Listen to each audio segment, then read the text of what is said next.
buena parte de los ojos del mundo puestos en Venezuela por estos días, ¿no? Las elecciones presidenciales que se van a llevar a cabo este día domingo. Hay algunos que dicen que sí o sí va a marcar un punto de inflexión en la historia, por cierto, de ese país, sea cual sea el resultado, porque hay distintas visiones, distintas expectativas también a lo que pueda ocurrir. Se lo vamos a preguntar, vamos a conversar sobre esto, lo invitamos a usted que se haga parte de la conversación. También tiene las vías de comunicación. Vamos a hablar con Samuel Fernández, es académico de la Universidad Central, es ex embajador, analista internacional y está aquí en el estudio. Muy buenas tardes, Samuel. Gracias. Buenas tardes, muchas gracias, Loreto, Álvaro, encantado de estar con ustedes. Decíamos, claro, que el domingo hay mucha expectación a nivel internacional por lo que suceda, por lo que ha sucedido en los últimos días también. ¿Qué podemos esperar del día domingo en las elecciones venezolanas? En primer lugar, es una incógnita todo, absolutamente. El resultado es incógnita, la reacción es incógnita en cualquiera de los casos. De manera que sigue siendo trascendental como elección, porque hay que ponerla en el contexto en que va a suceder, y que no es de los últimos días, sino que es de muchísimo más alcance. Sabemos que los candidatos de oposición al régimen de Maduro han sido descartados. María Corina, luego a otra Corina que colocó en reemplazo y que no pudo. Finalmente, este señor que ha logrado sortear, Edmundo González, que ha logrado sortear muchísimos problemas. Pero también tenemos que ver por el lado de Maduro, que ha habido una evolución. Y la evolución ha sido en que la toma de posesión del poder del régimen ha sido cada día mayor. Y aquí hay un detalle, que es el detalle tal vez el más importante. La elección sabemos que se hace con un sistema electrónico muy sofisticado y que entiendo que es de los más modernos. Sin embargo, el resultado final de la elección, no hay un conteo mesa a mesa, ni se va dando resultados parciales, nada de ello. Se espera el momento final y el CNED, una vez que tiene la votación definitiva, es el que da el resultado. Entonces, ahí es donde está la duda. El resultado, mesa por mesa, escrutinios por escrutinio, tiene unas mayorías que van subiendo, bajando, ya lo sabemos porque las elecciones aquí las hemos visto tantas veces. Allá no, allá hay un misterio y un silencio hasta que llega el resultado. Final. Y ahí es donde hay la sospecha de los opositores de que se puede manipular. Samuel, ¿qué hace diferente esta elección de las anteriores? Así es. ¿Cómo se puede explicar que Edmundo González precisamente llegue con una opción? El mismo dijo, el domingo vamos a ser testigos de un cambio. Y la sensación que se ha generado incluso en el concierto del vecindario es que efectivamente existe una chance. ¿Por qué ahora y no antes? Muy buena la reflexión.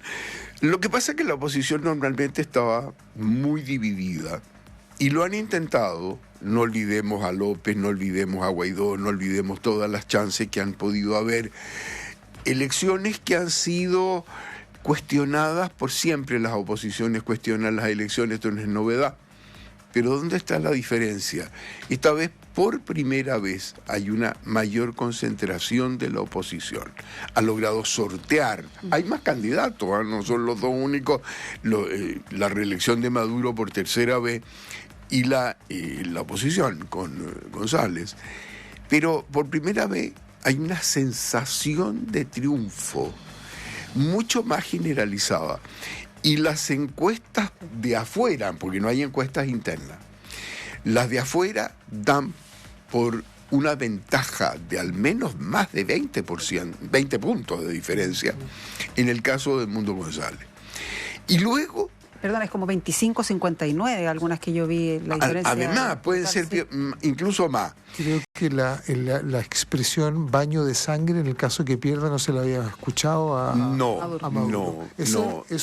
Y hay otra declaración muy reciente, ¿no? Que fue la que dijo que este bastón de mando solamente yo lo entrego si me matan.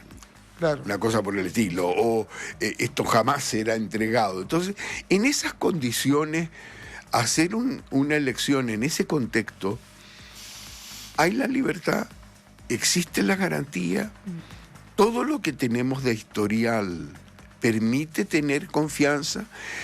Puede que sí. ¿Y de qué manera? La única manera sería que efectivamente los pronósticos de mayoría sean enormes y se den.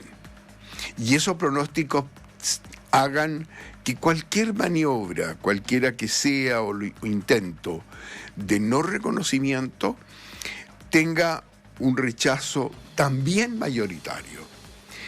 Bueno, ahí se abre una compuerta que no podemos saber. ¿Lo van a dejar? ¿No lo van a dejar?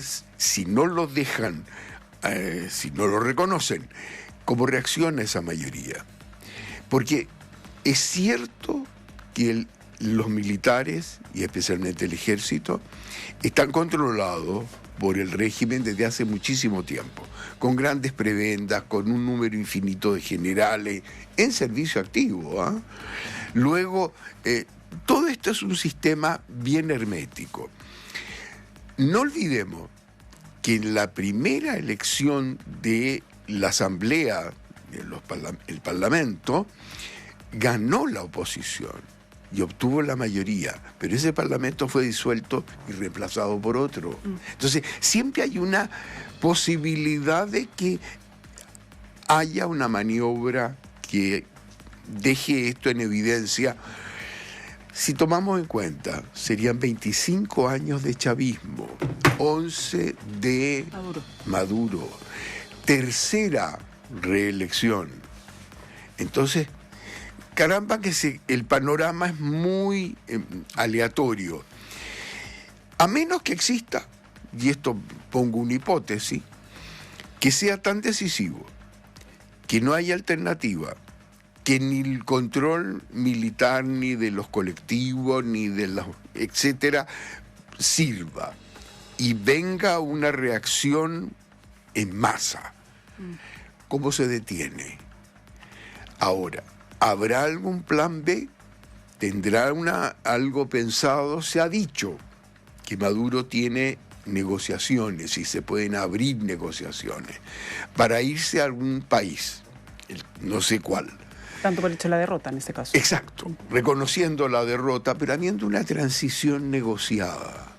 Porque si no hay negociación y se queda en Venezuela, no cabe ninguna duda que si hay un triunfo y ese triunfo se hace efectivo, va a ser juzgado. Y ese juzgamiento puede ser muy complicado para Maduro, ¿eh? Y para el resto de las personas del régimen, porque no es el único. Se ha hablado mucho, bueno, de lo que va a suceder el domingo. Nosotros también estamos preparando programación especial para el domingo, el lunes también el análisis. Suceda lo que suceda, porque, a ver, nosotros hablando con prensa en Venezuela, con venezolanos allá, en fin, dicen, no te puedo decir nada porque no sabemos qué va a pasar en cuanto a cualquier resultado. El resultado que sea, de todas maneras, va a ser histórico, considerando también la diáspora venezolana, que ya son 7,7 millones de venezolanos, que es una locura, que han salido de su país. Pero es eso, ¿no? El domingo, pase lo que pase, con la cifra que pase, va a ser un hecho histórico. Sin ninguna duda. Ojo con los venezolanos en el exterior, que están ellos reclamando, y con toda razón, en que muchos quieren, o la gran mayoría quiere votar. Necesariamente podemos imaginar que no son partidarios del régimen, por algo emigraron, claro, tal cual. Y luego no les han dado la documentación necesaria, y hay un número muy pequeño que puede votar de esa enorme diáspora por todo el resto de los países. Y otra cosa más, yo he visto una evolución en Latinoamérica respecto del régimen, porque aliados que tuvo y lo sigue teniendo. En cuanto a líderes, pero, dice usted. Claro, pero algunos incondicionales. Sabemos que Cuba es incondicional, sabemos que también lo es Nicaragua, sabemos que Petro va a estar en una postura, país vecino, que tiene la gran masa de venezolanos en su territorio, y hay una simpatía, y una aceptación del régimen. Pero cuidado con otros partidarios.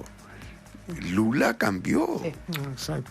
O sea, no cambió, se quedó en la línea correcta y no avala un fraude o lo que fuere.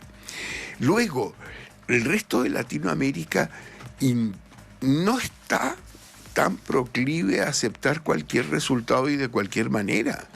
Entonces, las puertas se le cierran en una aprobación regional, con divisiones, evidentemente. Luego hay condenas. Están las condenas de Naciones Unidas en el Consejo de Derechos Humanos, donde ya no pudo ser reelegido Venezuela. Están las condenas, por supuesto, de los gobiernos absolutamente contrarios y abiertamente contrarios. Pero está la condena de en general. Naciones Unidas lo tiene sancionado, la OEA lo tiene sancionado, etcétera. O sea, hay una presión internacional que también hay que tomar en consideración. Hay acusaciones a la Corte Penal Internacional. O sea, hay un mundo que se le cierra y que evidentemente no está siendo aceptado cualquier tipo de maniobra. Samuel, en cualquier caso, lo que conviene es un resultado así es. ¿No es cierto? Contundente, claro. ¿No es cierto? Clarísimo, claro y comprobable. Inapelable, exactamente. Es inapelable. Ninguna duda, porque además había versiones de que estas cosas no se conversan abiertamente ni se dan a la publicidad. Que habría negociaciones que le permitieran partir a un país X. Se ha hablado de mucho, incluso de Turquía y otros más. Para poder, tener y usar la enorme, se supone, fortuna que está en manos de la familia de Maduro y de todo el resto del régimen. Pero tengo dudas yo, ¿no? Yo tengo dudas, y no sé si serán dudas razonables, pero creo que sí, porque no es solo el caso de Maduro. Pero ¿qué pasa con todos esos generales? ¿Qué pasa con toda esa inmensa mayoría? Y esta campaña que ha seguido actuando en contra, ustedes seguramente están enterados, las últimas manifestaciones que se hicieron antes del cierre de campaña. Hay un detallito que me llamó la atención y que fue noticia. En el caso de Maduro lo vimos, actuando, hablando con un grupo que al menos visualmente por las cámaras no era demasiado importante, pero con toda la parafernalia, los letreros, la efervescencia. Pero los contrarios no tenían micrófono. Esta sí que es increíble. No había micrófono, no hubo un orador, porque los micrófonos fueron prohibidos y a los que le facilitaron los micrófonos se los confiscaron y le cerraron el lugar donde los vendían. Vaya, eso me demuestra una tendencia a ganar a como dé lugar. Entonces, ahí está el tema. Massa, y tú lo decías muy bien, Álvaro, Massa versus la reacción del gobierno de mantenerse. ¿Qué hay entre medio? No sé. Espero que no exista el baño de sangre, por favor. Eso ya sería tremendo, y eso no se lo aceptaría la comunidad internacional para absolutamente nadie. Que lo que usted decía, que hay otro escenario, otra disposición quizás de la comunidad internacional. Hay una disposición distinta, hay un cansancio. Además, seamos claros, Loreto, no ha habido manera de mostrar un gran éxito. Están con problemas económicos, tienen una situación complicada, hay persecuciones, hay presos políticos reconocidos, no lo estoy diciendo yo, por favor, lo está diciendo la OEA y otros organismos. Entonces, el clima es el que me preocupa.